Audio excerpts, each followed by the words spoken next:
She rented a millionaire boyfriend for just £5 for the family Christmas dinner, never dreaming he was the very man she'd once turned away. Before we dive in, pop in the comments the city or town you're watching from, and when it's over, don't forget to rate the story from 0 to 10. Amelia Harrington was having the worst day of her life, slumped on a park bench in the biting December chill. She stared at her phone, rereading her mum's message for what felt like the 10th time. "Darling, your sister's bringing her fiancé to Christmas lunch. Your cousin's got his new girlfriend coming. Even your little brother's managed to find someone. And you, coming alone again. The whole family's talking." Amelia tipped her head back and let out a loud groan of pure frustration. Brilliant. Absolutely brilliant. She shouted it at the slate-gray sky, not caring who might hear. Where on earth am I supposed to find a boyfriend in 3 days? Where do you even rent one in this city? She gave a bitter laugh, shaking her head. Of course not, because my life isn't quite pathetic enough yet. Now I've got to hire a fake boyfriend, and I can't even afford that. 27 years old, juggling 3 jobs, and still not enough money to sort out her own mess. The family Christmas lunch was in 3 days, and she knew exactly how it would play out. Aunt Margaret with that pitying smile, Cousin Sophie rolling her eyes, and her mum sighing theatrically all afternoon. Amelia opened her purse and counted the crumpled notes. £53 until the end of the month. 24, the electric, 15 for gas, 10 for food. £5, she muttered. I've got £5 left. Who'd agree to be a fake boyfriend for £5? Nobody, because everyone's got more dignity than me. I will. Amelia nearly toppled off the bench. She whipped round so fast her neck cracked. A man stood just a few paces away, tall, broad-shouldered, wrapped in an expensive black wool coat and a thick scarf. His dark hair was lightly dusted with snow, and his eyes glinted with a mix of amusement and something that looked suspiciously like recognition. Sorry, what? Amelia blinked, utterly baffled. The man stepped closer, hands in his pockets, a faint smile playing on his lips. You said you needed a boyfriend for a Christmas lunch. I'll take the job. Amelia stared at him as though he'd sprouted another head. You were listening to me. I was walking past. He nodded, toward the path behind him. Heard you shouting about renting a boyfriend. Thought it might help. Are you some sort of nutter? Amelia stood up, clutching her bag tightly to her chest. The man laughed, a warm, genuine laugh that somehow tugged at something familiar deep in her chest. I'm not a nut, just someone who overheard a desperate woman in need of a hand. Amelia studied him carefully. Early 30s, perhaps strikingly good-looking, confident without being cocky, and that coat was clearly not from the high street. Why would you do this? She asked, suspicion thick in her voice. You don't know me? True. He tilted his head, looking at her in a way that made her feel oddly seen. But you clearly need help, and it so happens I'm free on Christmas Day. You haven't got family? Friends? A proper girlfriend? I've got family, but they're abroad this year. Friends are all tied up. And girlfriend. He paused, that curious smile returning. No girlfriend. Amelia bit her lip. This was absolute madness. But she was desperate. I can only pay £5, she said, almost daring him to laugh. £5 and nothing more. The man burst out laughing so loudly that a few pigeons scattered from the nearby trees. £5, he repeated, eyes sparkling. You want to hire me for £5? Amelia's cheeks burned. I know it's ridiculous. Forget it. Stupid idea. I accept. Amelia blinked. You accept. I accept. £5 is perfectly fine. She shook her head in disbelief. Who are you? Why on earth would you do this? He extended his hand. You can call me Oliver. Amelia glanced at his hand, then his face. There was something so familiar about those eyes, but she couldn't place it. Hesitantly, she shook it. Amelia. I'm Amelia. Pleasure to meet you. Amelia. The way he said her name soft, almost intimate, sent a shiver down her spine. Are you sure about this? She asked. My family's complicated. Mum'll ask 1,000 questions. Aunt Margaret loves gossip. Dade'll try to grill you, and my sister will roll her eyes at everything I say. Oliver smiled. Sounds entertaining. Entertaining. Amelia let out a slightly hysterical laugh. You really are mad. Perhaps a bit. He pulled out his phone. Give me your number. We need to sort the details of our story, how long we've been together, how we met. Amelia recited her number, still struggling to believe this was real. How long have we been together? Oliver asked, typing. 6 months. 6 months. And how did we meet? Amelia thought quickly. At the cafe where I work mornings. You, Ria regular. Calf. Oliver echoed, and something flickered across his face, a shadow. Perhaps, or a memory. And what do I do for a living? Teacher. Secondary school. He laughed again, that warm sound that twisted something in her stomach. Teacher? All right, I can do teacher. Any rules? Amelia asked. For this arrangement? Oliver pocketed his phone and met her gaze directly. A few. First, no physical contact beyond what's necessary. I can hold your hand. Put an arm round you in front of your family. But nothing more. Amelia nodded, relieved. Second, if you feel uncomfortable at any point, say the word and I'll leave. No questions, no fuss. Okay. Third, he paused, his smile softening. Just be yourself. No need to pretend with me. Amelia felt her chest tighten. Why was a total stranger being so kind? Why are you doing this? She asked again, quieter now. Oliver watched her for a long moment, as snow drifted gently between them. Let's just say I have my reasons. He started to walk away. I'll text you later to plan properly. Amelia? Yes. Everything will be all right. Trust me. Then he turned and vanished among the snow-laden trees, leaving Amelia alone on the bench with her heart pounding and 1,000 questions swirling in her mind. She had just hired a fake boyfriend for £5. Complete stranger who, somehow, didn't feel like a stranger at all. Let's practice, shall we? Pretend you're my dad, grill me properly. Oliver straightened up, cleared his throat, and in an instant his voice dropped into a deeper, stern rumble. So, young man, where exactly did you meet my daughter? Amelia had to bite the inside of her cheek to keep from laughing. He de-nailed that protective father tone perfectly. At the cafe where she works. Martin, sir, she spilled coffee all down my shirt. And you found that attractive? Oliver continued in character, one eyebrow arched high. I thought the way she flustered herself apologizing was rather charming, sir. Oliver crossed his arms. And what are your intentions with my daughter? Amelia burst out laughing. Stop it, you sound exactly like Dad. How do you do that? Oliver relaxed back into himself, grinning. Natural talent. Your turn be mum asking the awkward questions. Amelia sat up primly, adopted a worried frown, and put on an exaggerated, concerned voice. Oliver, dear, have you given any thought to settling down? Because, Amelia's already 27, and the clock is ticking, if you catch my meaning. Oliver nearly choked on his coffee, laughing. Does she actually say that word for word? Last year, she gave me a booklet about egg freezing for Secret Santa. In front of everyone. Grandma nearly choked on her roast potato, laughing. Oliver's laughter was so loud that a few nearby tables glanced over. Your family is absolute gold. I can't wait to meet them all. You say that now. Wait till Aunt Margaret asks why you haven't proposed yet. She did it to Sophie's boyfriend, after 3 months. Poor lad got so flustered he knocked red wine all over her frock. Oliver leaned in, eyes sparkling. And what happened to him? They split up a fortnight later. Sophie said he couldn't handle the pressure. Charming. Amelia shrugged. That's my lot.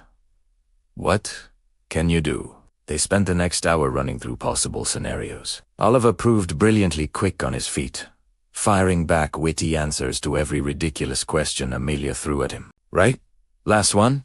she said. You're Charlotte, my perfect sister.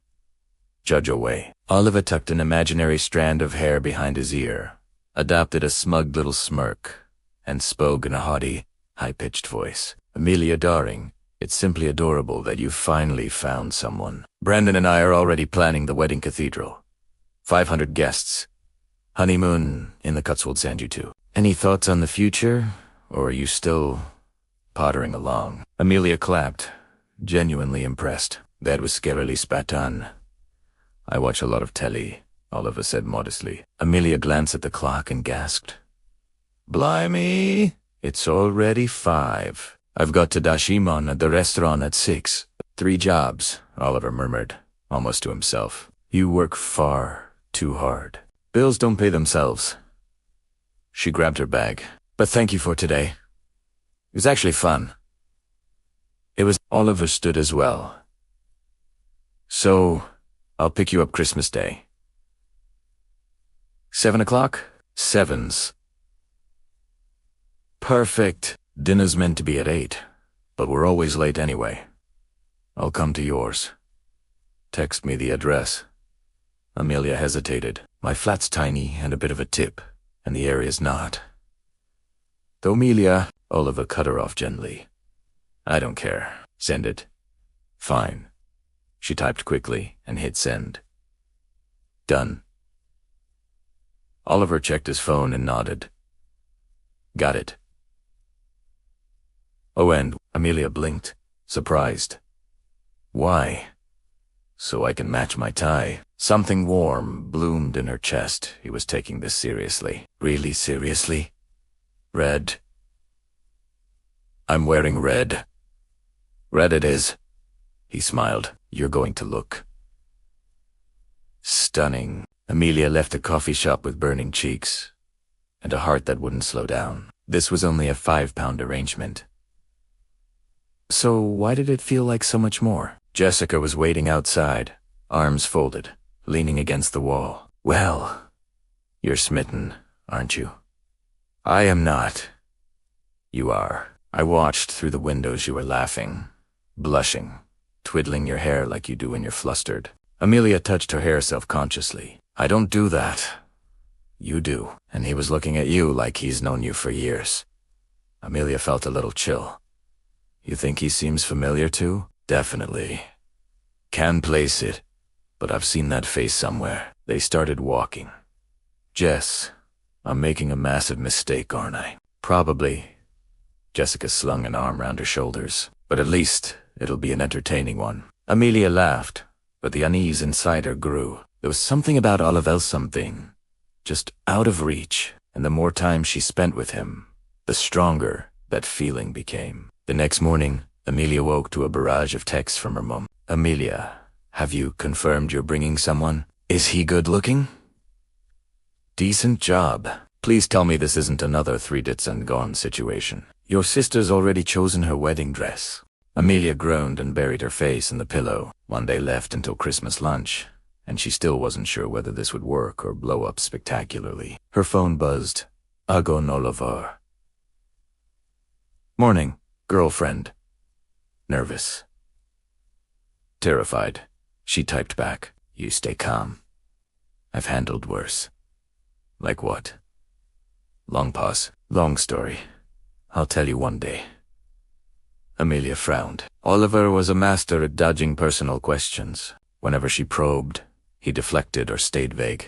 Who was this man, really? And why was she increasingly certain their paths had crossed before? She spent the whole day at the cafe utterly distracted, spilled milk 3 times, forgot to orders, nearly put salt in a latte instead of sugar. All right, what's going on with you? Asked her boss, Mr. Wilkins, a kindly 60-year-old who'd run the place for decades. You've caused more chaos in 20 minutes than in the whole last year. Sorry, Mr. Wilkins. Just nerves. Nerves about what? Someone died. No, it's Christmas tomorrow. And family lunch. He waved a hand knowingly. My wife's the same every year. 3 days cooking, 3 days moaning about the relatives. Amelia managed to laugh despite her nerves. That's it, exactly. It'll be fine, love. Just a meal. What's the worst that can happen? Amelia thought of Oliver. The mad arrangement. The enormous lie she was about to tell her entire family. Plenty, Mr. Wilkins. Plenty. Her shift finally ended at 5. She raced home, had the quickest shower known to man, then tore a wardrobe apart hunting for the red dress she'd mentioned. "Where is it?" she muttered, flinging clothes left and right. 15 minutes later, she found it, crumpled at the bottom of the pile. Simple, thin straps, knee-length, nothing fancy, but the only red one she owned. It'll do. Her phone rang. Jessica. "Ready for the big day." Ready's a strong word. "Petrified is closer. You'll be fine." Oliver seemed lovely. "Yeah, but what if my family clocks it? What if someone asks something we haven't rehearsed?" "Breathe," Jess said firmly. "You're panicking." "I am. This was a terrible idea. I should cancel right now." "You're not canceling. You're going to turn up tomorrow with that gorgeous man, watch your family turn green with envy, and finally enjoy a Christmas lunch in peace." Amelia bit her lip. "What if I actually like him, Jess? What if I already do? We barely know each other, but every text he sends makes my heart race. I smile like an idiot whenever I think about him." "It's daft." "It's not daft, it's human, but he's hired for £5. Hardly the foundation for a romance. Who says it has to be? Enjoy the evening, have fun, see what happens." "Easy for you to say. You deserve to be happy, Amelia Venn.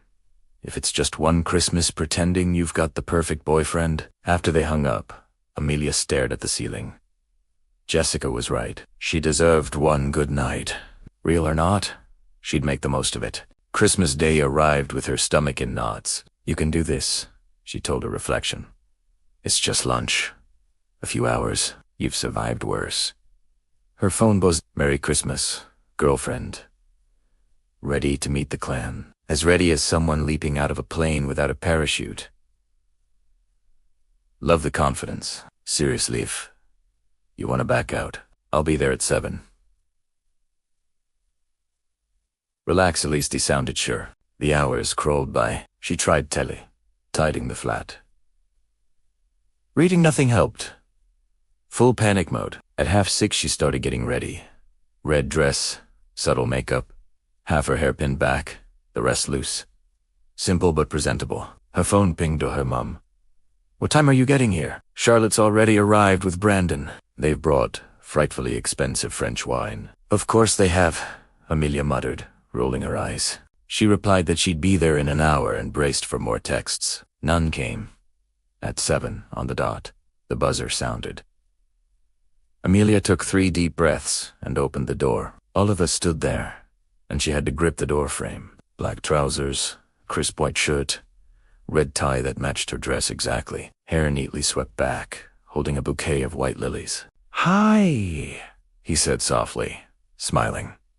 "You look breathtaking." Amelia stared at the flowers, then at him. "You brought flowers." For Mum, first impressions matter. Something inside her melted. He'd thought of everything. "Oliver, you didn't have to." "I wanted to." He offered his hand.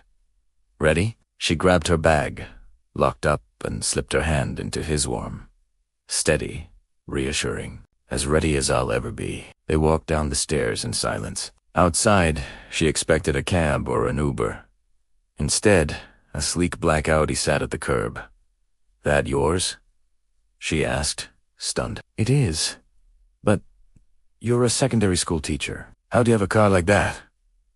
He paused at the passenger door. "Family, money, inheritance." Got lucky. She wasn't entirely convinced, but let it go. He opened the door. She sank into the plushest seat she'd ever felt.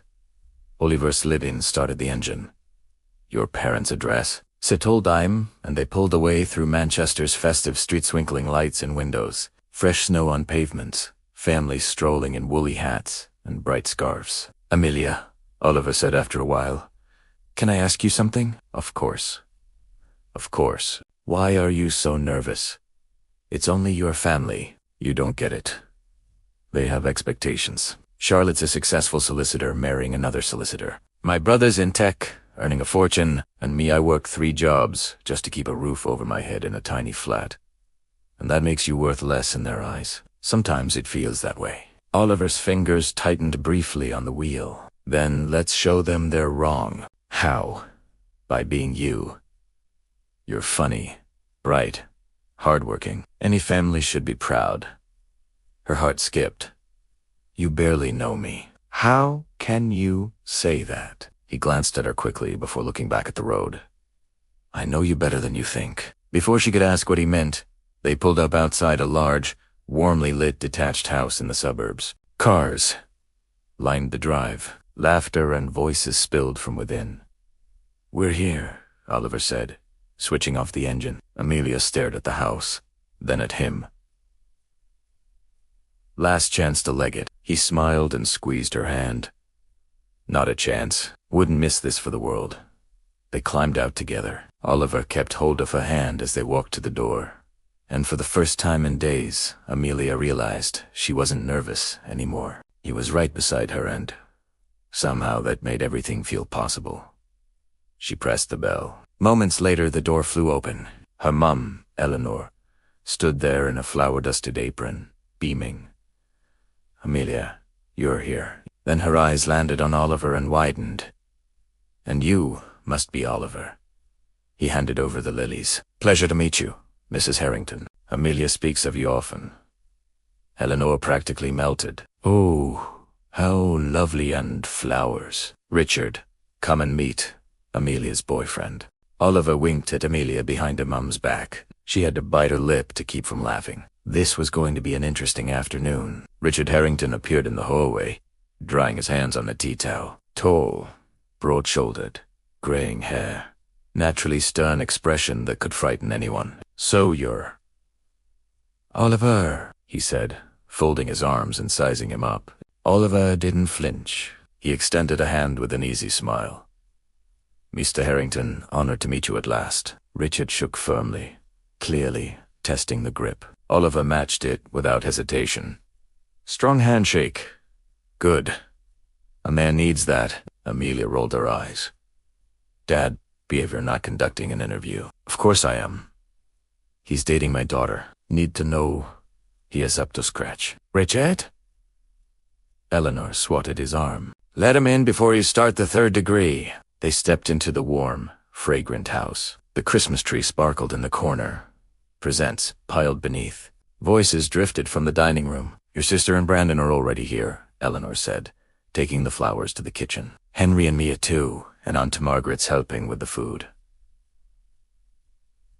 Amelia's stomach nodded. Aunt Margaret. This wouldn't be easy. Let's introduce everyone, Oliver said quietly, giving her hand a reassuring squeeze. They walked into the dining room where the family was gathered. Charlotte, immaculate in an emerald dress, sat beside Brandon in a full suit. Henry, Amelia's younger brother, was laughing at something Mia said. Conversation stopped as Amelia and Oliver appeared. Everyone, this is Oliver, Amelia announced, trying to sound relaxed. My boyfriend Charlotte nearly choked on her wine. Henry's eyes widened.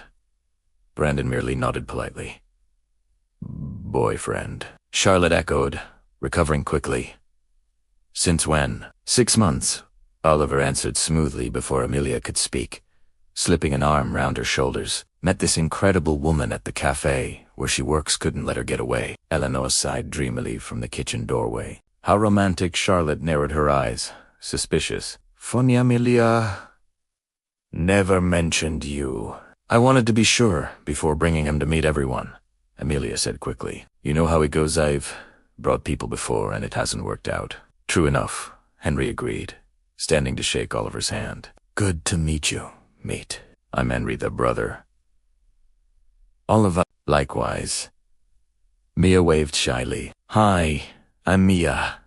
First time here too, so we're in the same boat. Amelia gave her a grateful smile. At least, Mia seemed friendly. Amelia? A sharp voice called from the kitchen.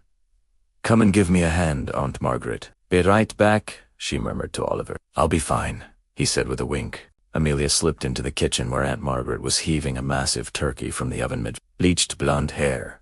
Unrivaled passion for gossip. "So, Aunt Margaret said the moment Amelia appeared, that handsome chap is your boyfriend." "Yes."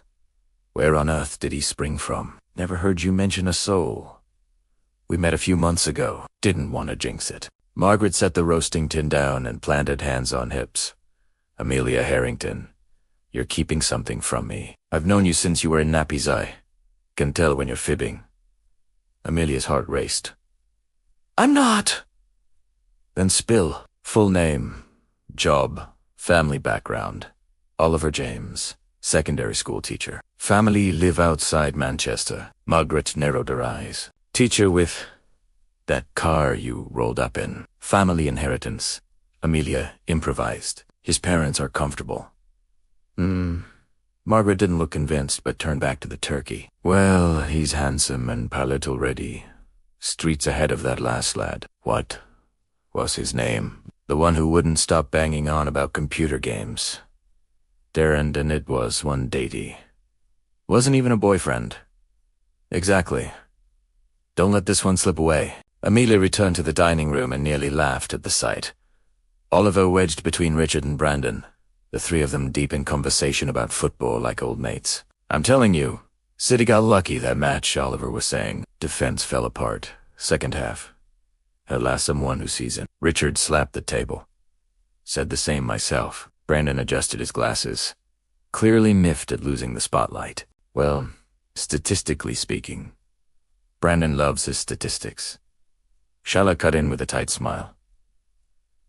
"He's so clever." Amelia slid into the seat beside Oliver. He immediately took her hand under the table. The touch steadied her. "So, Oliver," Charlotte began in that syrupy tone. Amelia knew meant Chalba teaching must be rewarding, but the pay these days, it can't be easy. Oliver smiled pleasantly. "Teaching's not about the money, it's about making a difference." "How noble," Charlotte said, tone dripping skepticism. "Brandon's a corporate solicitor, just closed a £6.5 million deal." "6.5, actually," Brandon corrected, puffing out his chest. Amelia wanted to slide under the table and disappear. "That's impressive," Oliver said politely. "But I'd wager you Dante get the same buzz from a £6 million deal as you do when a kid who has hated algebra for weeks suddenly gets it. That feeling's priceless." Richard let out a loud, approving laugh. "I like this lad. He's got proper values." Charlotte flushed crimson. Brandon looked utterly baffled, and Amelia had to bite the inside of her cheek to stop herself laughing. Eleanor appeared with steaming trays. "Right, everyone to the table dinners. Ready?" The next few minutes were glorious chaos.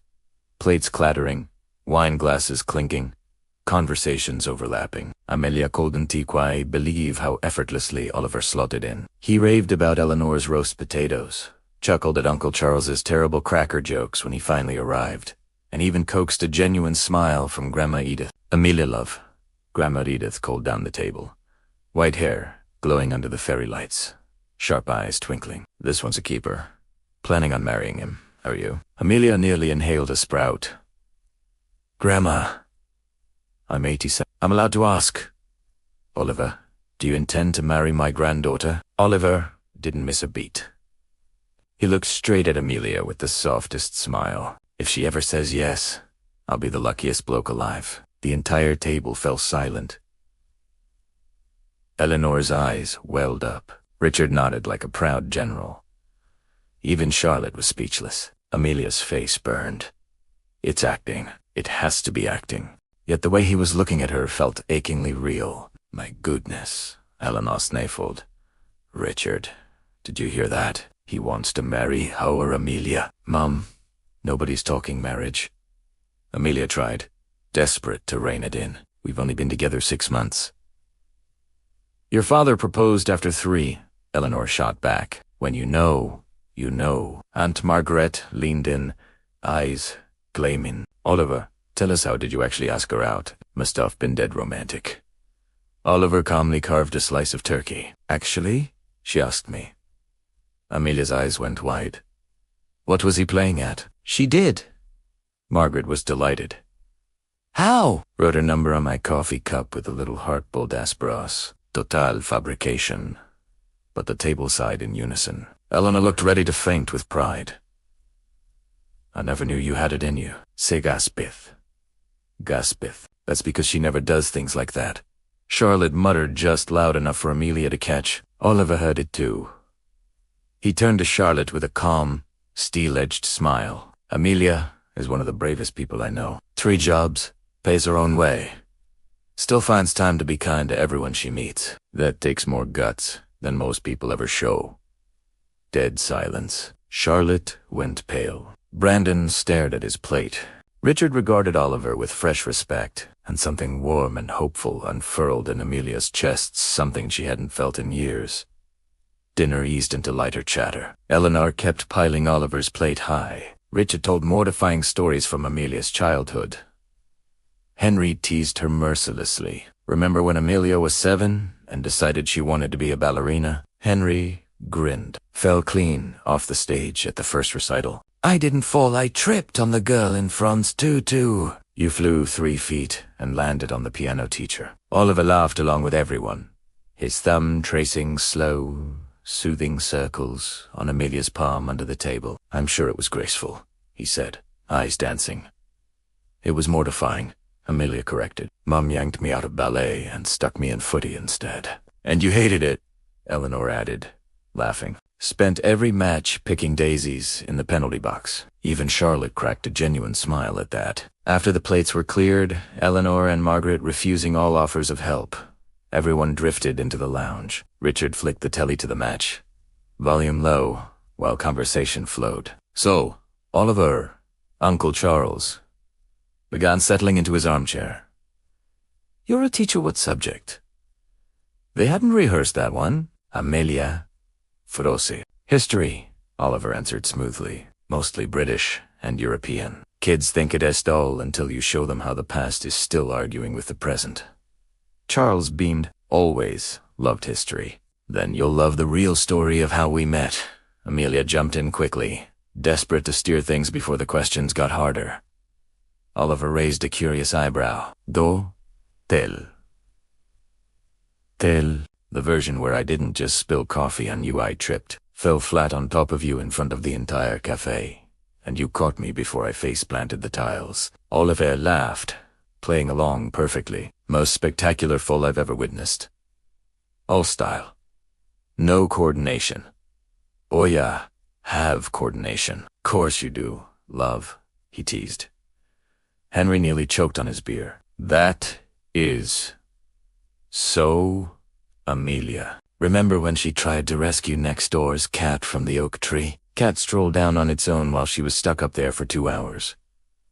And when she tried roller skates and smashed Grandma's favorite vase, Charlotte added, actually joining in. Amelia lobbed a cushion at Henry. Oliver tugged her gently against his side, arm round her shoulders. I think it's all utterly charming, he said warmly. You lot have proper stories together. Grandma Edith had been watching Oliver quietly the whole evening. Now she narrowed her eyes. Young man, you look awfully familiar. Have we met? Amelia felt Oliver tense beside her. I don't believe so, Mrs. Harrington. People say, I've one of those faces. No, it's not.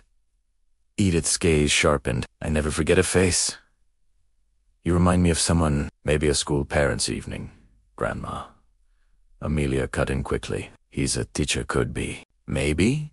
Edith murmured, but she kept studying him thoughtfully. Charlotte, who'd been quiet since the earlier put-down, finally spoke again.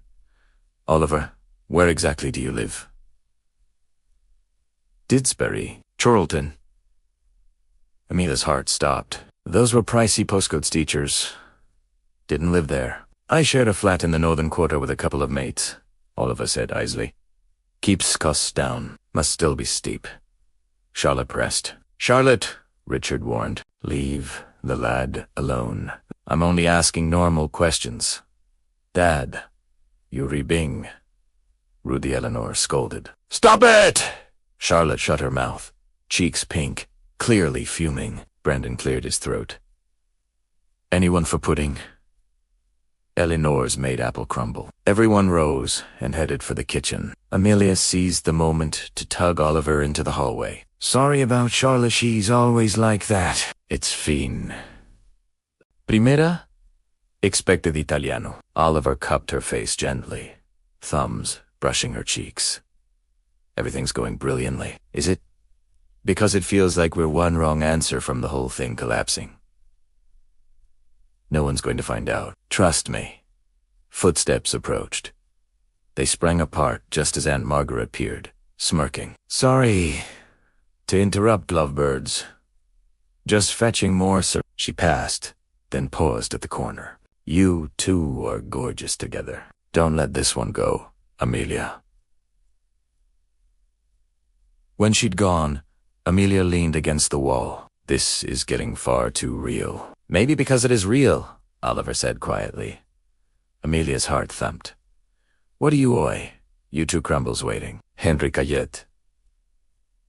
They rejoined the others. Elena served doorstop wedges of apple, crumble with custard. Amelia ate on autopilot, Oliver's words looping in her mind. Later, as the evening wound down, Amelia yawned. Think we'd best head off? I'm opening the cafe tomorrow.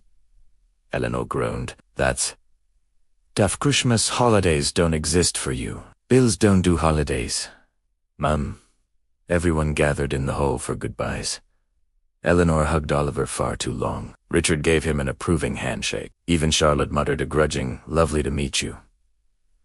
In the car, Amelia exhaled like she'd been holding her breath all day. We survived. We did, Oliver agreed, starting the engine. And you were wonderful. You were unbelievable. My family's in love with you. They drove in quiet for a while, Manchester's Christmas lights still twinkling. Oliver, Amelia began hesitantly. What you said earlier about it feeling real. He kept his eyes on the road. I meant it. Silence stretched. Then he pulled up outside her flat, turned it. Amelia, I need to tell you something. Her stomach dropped. What? We've met before. Before the park. Before any of this. She stared. When? 5 years ago. You worked at that little cafe on Deansgate. I came in every single day. Her mind raced. 5 years ago she'd been 22, skint, juggling jobs and night classes. Don't remember you. I know. I looked different, skinny, thick glasses, awful hair. And my name wasn't Teolibertin. So what is your real name? He swallowed. Ethan. Ethan James Harrington Cole.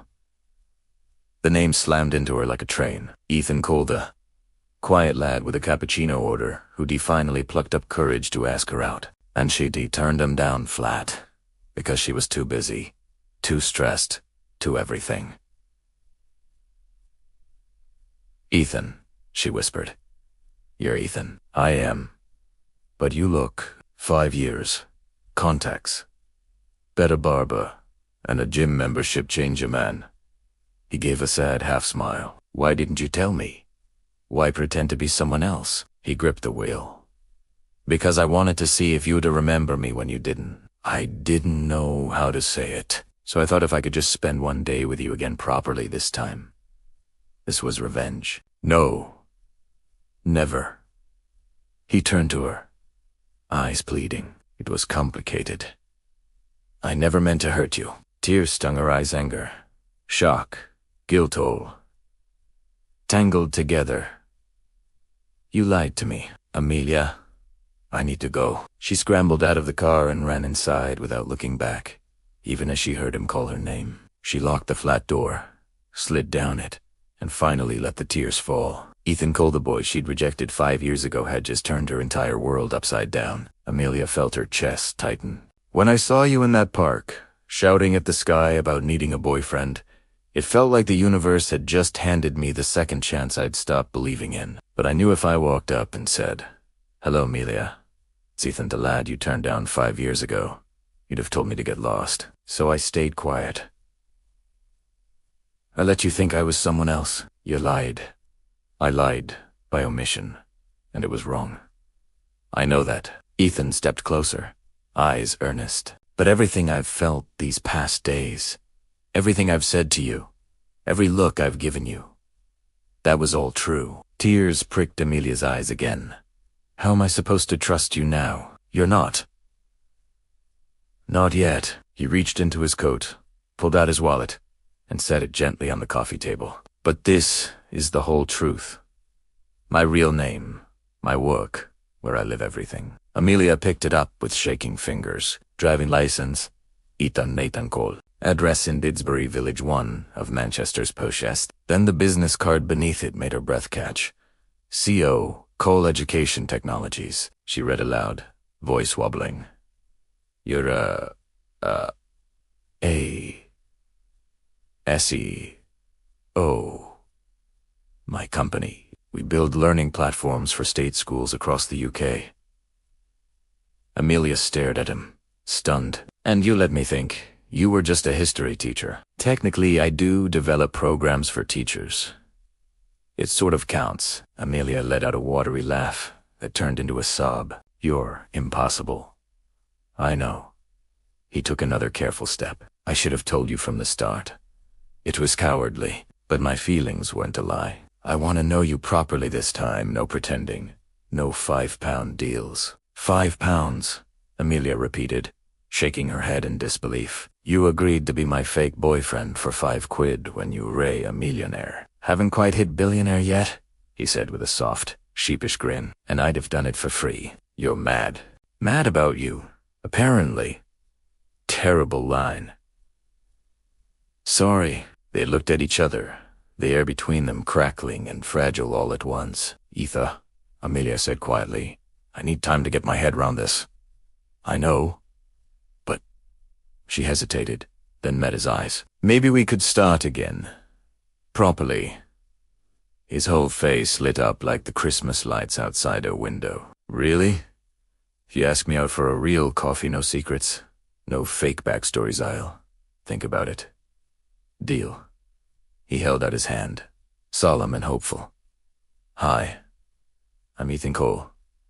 Lovely to meet you. Amelia slipped her hand into his, smiling despite everything. Amelia Harrington. Pleasure's mine. The next afternoon, her phone buzzed. Ethan. Good morning. Girlfriend in Coffee at Tres. I promised full disclosure, no secrets this time. Amelia and Tres. Works. But I'm choosing the place. Ethan. Name it. Amelia. That tiny cafe on Tib Street. With the life-changing chocolate brownies. Ethan. See you there. She spent the day jittery, changing outfits 3 times before settling on jeans and her favorite soft blue jumper, nothing flashy. Just her.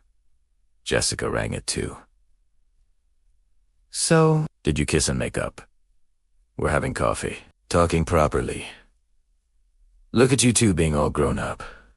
I'm proud. Jess, what if it's awkward now? The fake boyfriend nonsense is gone, then you'll know.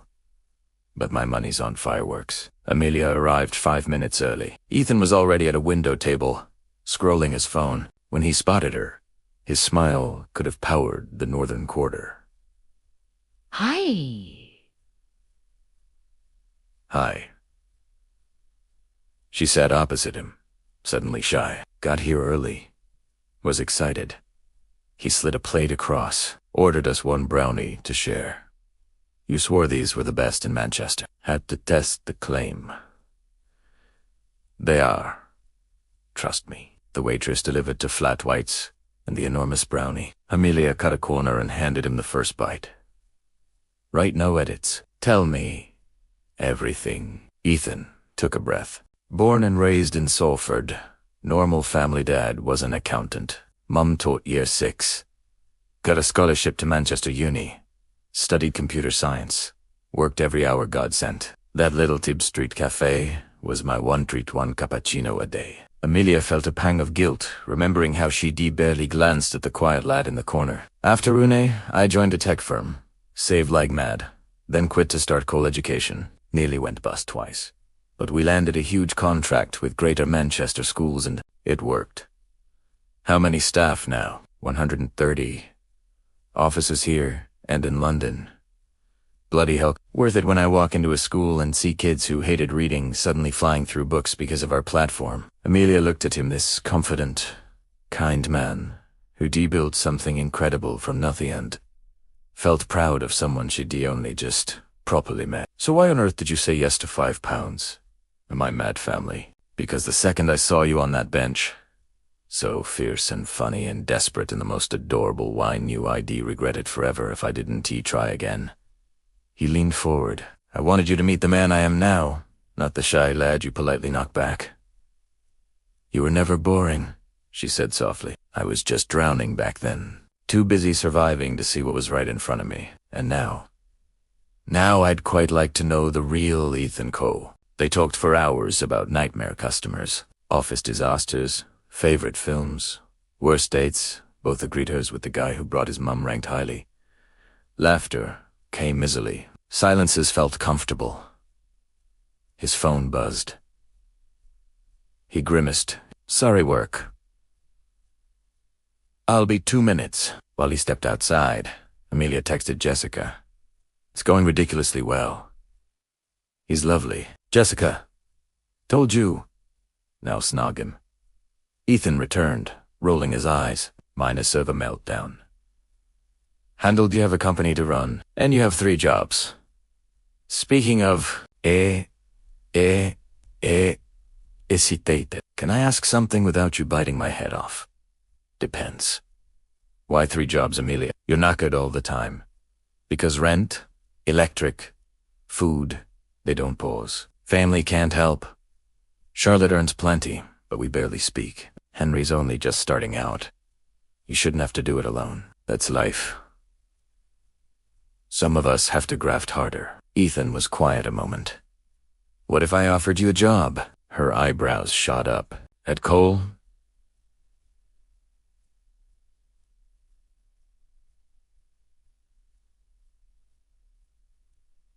School liaison manager. You're brilliant with people. Organized. Tough as old boots when you need to be. Fixed salary. Proper hours. Pension a lot. Ethan, before you say no, it's a real role we're recruiting for. You'd be perfect. It feels like charity. It's recognition. He reached across the table and took her hand. I see how hard you work. Let me make life a bit easier, not because I pity you, but because you deserve it. Amelia swallowed the lump in her throat. I'll think about it. Take all the time you need. They finished their coffees as the sky turned pink and gold over the rooftops. Walk you home, he offered. Please. In the car, she watched Manchester slide past, mind whirling. A proper job.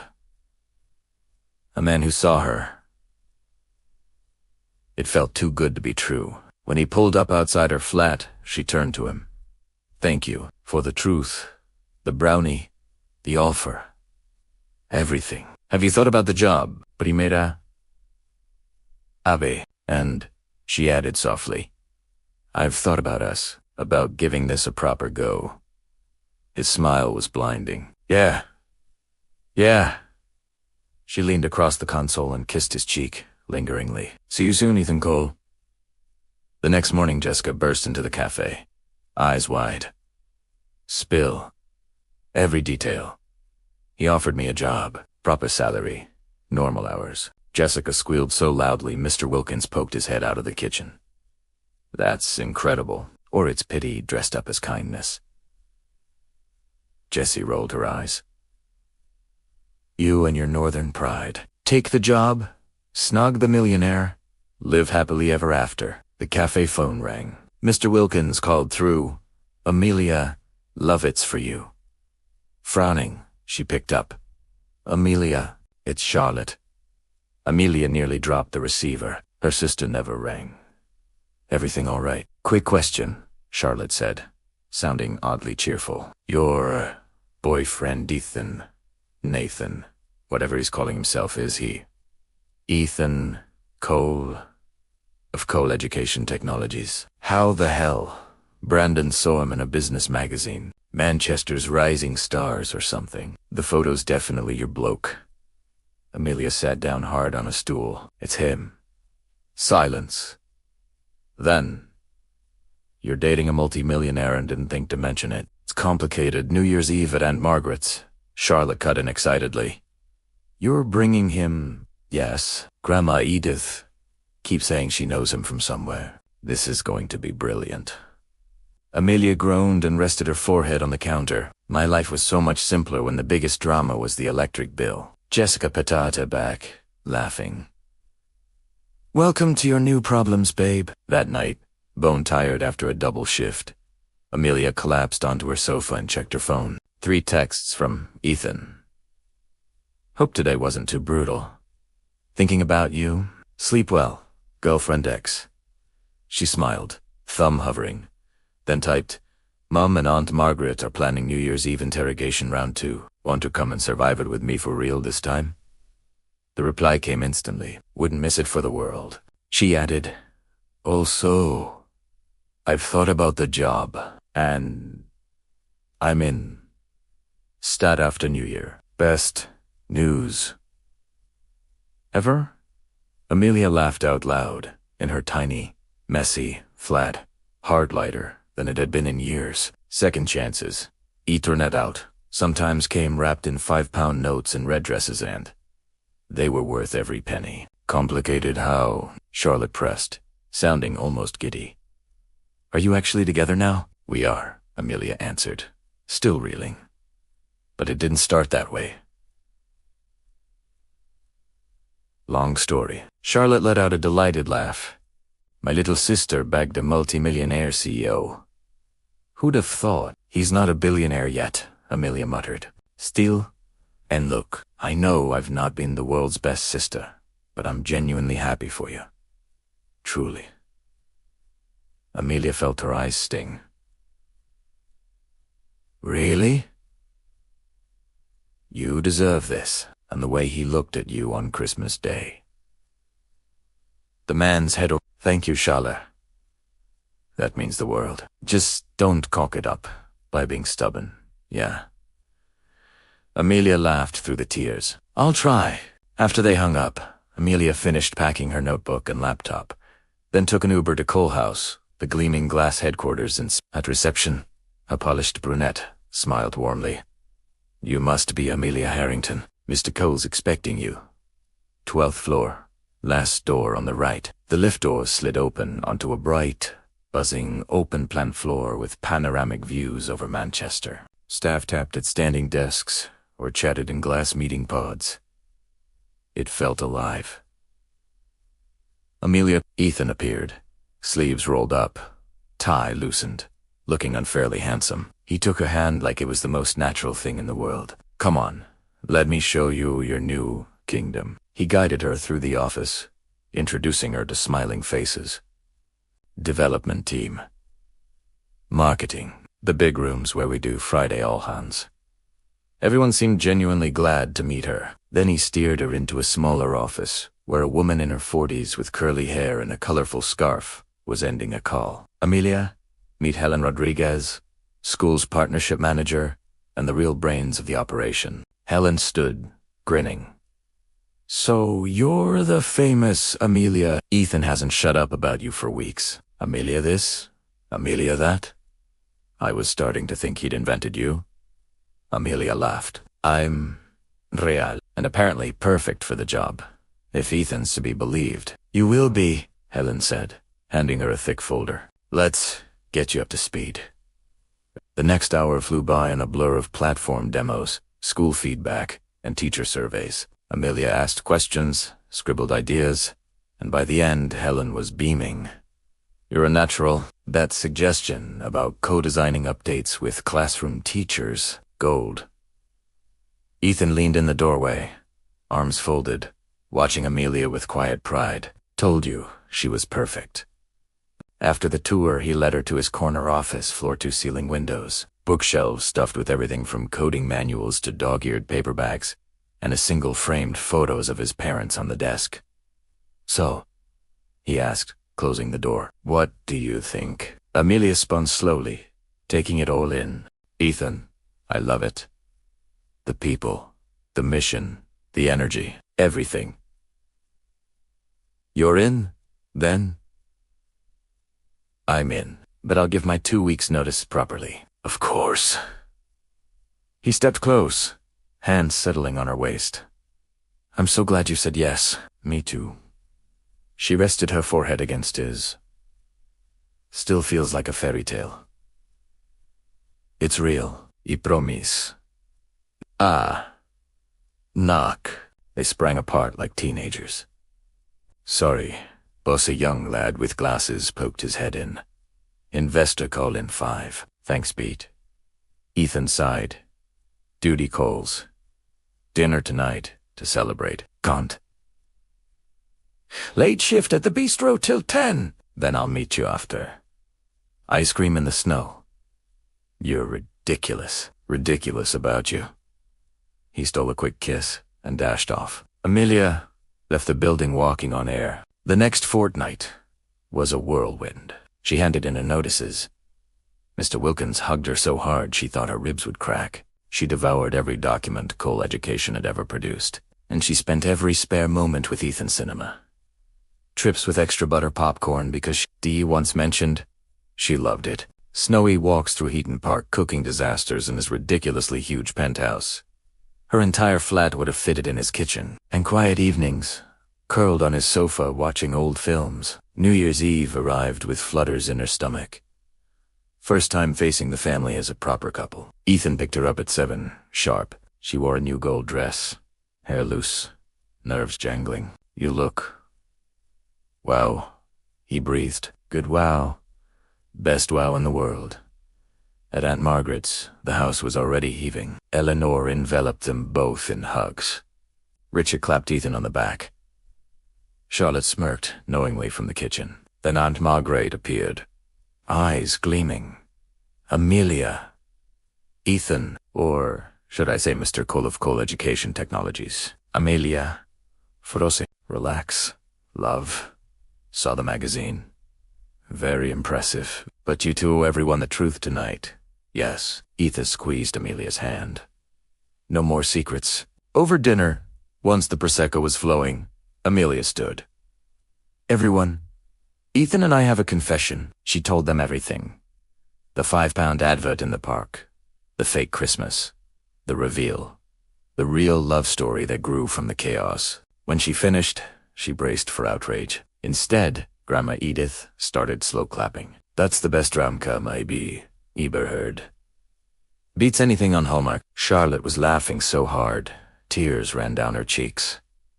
Only you, Amelia. Only you. Eleanor dabbed her eyes. So you're properly together now? Ethan took Amelia's hand on the tablecloth. Properly. And I plan to look after her for a very long time. Love, Eleanor whispered, clutching her chest. Later on, the frost-kissed terrace, city lights glittering below and early fireworks popping in the distance. Ethan wrapped his coat round Amelia's shoulders. Your family's brilliant, he murmured. Told you they were mad. I love mad. He turned her gently. Your mom said something tonight about love. Amelia's heart stuttered. She's right, he said simply.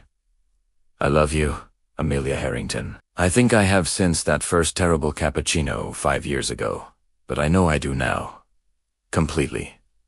Tears blurred the lights into halos. You don't have to. I love you too, you daft man. So much it terrifies me sometimes. He kissed her as fireworks burst overhead. Proper midnight ones this time, painting the sky gold and violet. Happy New Year, my love. Happy New Year, Ethan. Spring arrived in a rush of blossom and new beginnings. Amelia thrived at Cole. Helen became a close friend. Their latest project rolled out to 60 new schools, and Amelia's teacher feedback system was hailed as the secret weapon. One Friday in late March, Ethan texted, Change of plans tonight. Dress up. Picking you up at 7XX. He arrived in a sharp suit, looking nervous, which was new. They drove to a rooftop restaurant overlooking the Arrowell. Fairy lights twinkling. The city spread beneath them like treasure. Halfway through desert, he set his spoon down. So, Jessica's getting engaged soon, you said. Tonight, actually? She's terrified. He smiled softly. When you know, you know. Amelia's fork paused midair. Ethan slid his chair back, came round the table, and dropped to one knee. Her hands flew to her mouth. Amelia Rose Harrington, you turned my whole world upside down for £5 and a fake Christmas. You've made every day since the happiest of my life. I love your laugh, your stubborn streak, the way you fight for the people you care about. I want to spend the rest of my life making you as happy as you make me. He opened a small velvet box. Inside, a simple rose gold ring with a single diamond that caught every light in Manchester. Will you marry me? Tears spilled over. Yes, yes, yes, yes.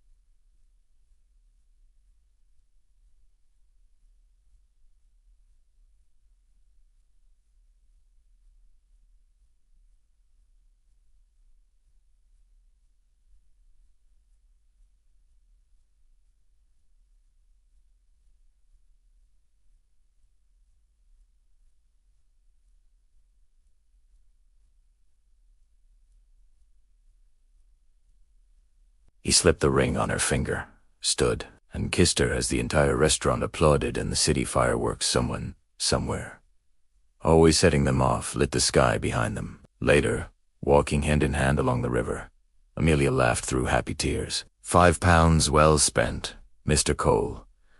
Best investment I ever made. Future Mrs. Cole. And under the first warm spring stars of the year, they started writing the rest of their story. One honest, beautiful chapter at a time. Tom's a lucky bloke, Ethan said with a grin. Jessica's the lucky one. He's wonderful. Ever thought about marriage? Ethan asked, trying to sound casual, but Amelia caught the slight tension in his shoulders. Sometimes, she replied, twisting her napkin. You. All the time. Amelia looked up, startled. Really? Really? He reached across the table and took her hand. Amelia, I know it hasn't been long, but when you know, you know. Her heart began to race. Ethan, let me finish. He drew a steadying breath. You've changed everything for me. Before you, it was just work success, money, but no real joy. Then I found you in that park, ranting to the sky about needing a boyfriend, and it felt like fate had handed me the second chance I'd given up on. Tears welled in Amelia's eyes. I had this grand plan for months from now, something elaborate, but I can't wait any longer. He stood, pushed his chair back, and to Amelia's utter astonishment dropped to one knee beside the table. The restaurant fell hushed. Amelia Harrington, will you marry me? She stared at him, those familiar eyes, that nervous, hopeful smile, the little velvet box he'd produced from his pocket. You're mad, she whispered, tears spilling over. Mad about you. Always have been. We've only properly known each other a few months, and I loved you for 5 years before that. Amelia laughed through her sobs. My family's going to lose their minds. Let them. Jessica will say she knew it all along. Probably. And I'll have to plan a wedding, and I haven't a clue where to start, Amelia. Ethan's voice was gentle. Is that a yes? She looked at the man who'd agreed to £5 and a fake Christmas, who'd defended her, believed in her, loved her fiercely. Yes. Yes. Yes. Yes.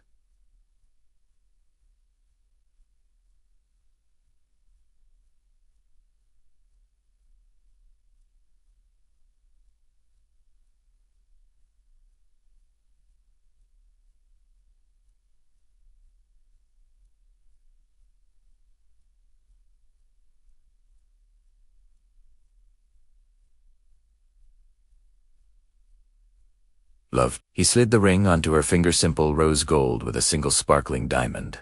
Perfect. And stood, pulling her into his arms. He kissed her as the whole restaurant erupted in applause and cheers. When they broke apart, Amelia gazed at the ring, breathless. "How did you know I'd say yes?" "I didn't, but I hoped. A lot." They sat again, but food was forgotten. Amelia kept stealing glances at her hand. "Can we tell everyone now?" she asked, reaching for her phone. "Soon." Ethan gently took it from her. "First, let's just have this moment. You and me." She laced her fingers through his and smiled. "Just us." 6 months later, Amelia stood in her childhood bedroom at her parents' house, staring at her reflection in disbelief. The wedding dress was elegant, an understated soft white, with delicate lace capping the shoulders. Her hair fell in loose waves pinned back with tiny pearls. Makeup natural and glowing, courtesy of Jessica. "You look unreal," Jessica said, dabbing her eyes. "Ethan's going to keel over. Don't you start crying, you. I set me off." "Too late. My best mate's getting married." Eleanor bustled in with the bouquet of white roses and baby's breath. "Amelia, love, it's nearly time, oh my goodness." She stopped dead, hand to her mouth, tears instant. "Mum, you're breathtaking, darling." Richard appeared in the doorway, dashing in his morning suit, eyes suspiciously shiny. "You look perfect, sweetheart." "Dad, know if you cry, I'll cry." And the makeup's ruined. Charlotte swept in wearing her pale sage bridesmaid dress. "Vicar's ready. Guests are seated, and Ethan's pacing like he's about to face a firing squad."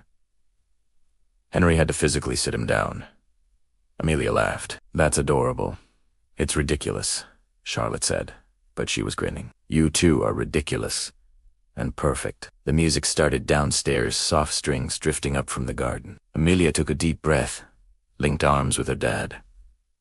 Ready more than ever. They descended slowly. The garden had been transformed. Rows of white chairs, arches draped in flowers, fairy lights twinkling even in daylight. The August sun was gentle, a light breeze stirring petals. When Amelia appeared at the end of the aisle, Ethan turned. The look on his face stopped her heart pure wonder, love, disbelief that this was real. She walked toward him, smiling at familiar faces. Helen openly weeping, Tom Bisaya beaming Jessica, Grandma Edith waving a lace hanky like a flag, Henry and Mia, friends. Family, but her eyes stayed locked on Ethan. Richard kissed her forehead and placed her hand in Ethan's. "Look after her, with everything I have." The vicar began, but Amelia barely heard the words. She only felt Ethan's hands steady around hers. Ethan repeated his vows first, voice thick with emotion. "Amelia, the day I heard you in that park shouting about renting a boyfriend, I thought I'd been given a second chance. I was wrong. You weren't my second chance, you were my destiny. I promise to love you fiercely every single day, to make you laugh when life's heavy, to champion your dreams, and to spend the rest of my life reminding you how extraordinary you are." Amelia's turn. Tears rolled freely now. "Either you agreed to be my fake boyfriend for £5.